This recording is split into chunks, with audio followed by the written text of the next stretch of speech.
Ever wondered why marathon runners don't just catch a taxi?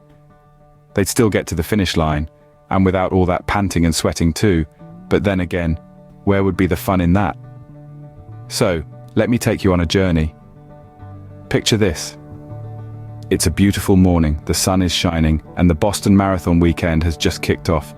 And no, I don't mean kicked off like a football match, although that would be an interesting twist.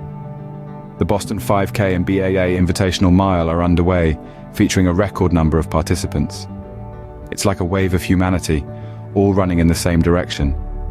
It's a bit like Black Friday, but everyone's after a finish line, not a discounted television.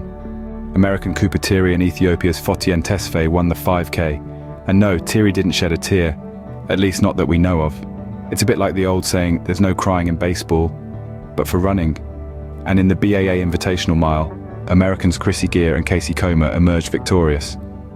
Now I don't know about you, but with a surname like Comer, I'd expect Casey to be more at home in the surf than on the track.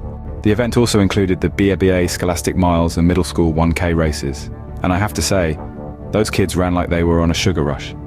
It was like a stampede of ants chasing a dropped lollipop. Then there was the B.A.A. Relay Challenge for middle schools and youth programs. It was a bit like Pass the Parcel, but instead of unwrapping a gift, they're sprinting for the finish line.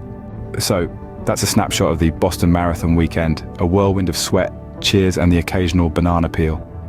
But after all the excitement, all the tension and all the miles run, there's one thing we can all agree on. There's a certain beauty in the madness of a marathon. It's a bit like trying to assemble flat-pack furniture without the instructions. You're not quite sure how you'll get there, but eventually you do. And remember, whether you're running a marathon or just running to catch the bus, it's all about the journey, not the destination. Except if you're late for work, then you probably should focus on the destination. Until next time, keep your laces tied, your water bottles filled, and your sense of humor intact. Because as we all know, the only thing that's guaranteed in a marathon is a good laugh at the end, or during, or before. Basically, whenever you can muster the energy to laugh, you get the point.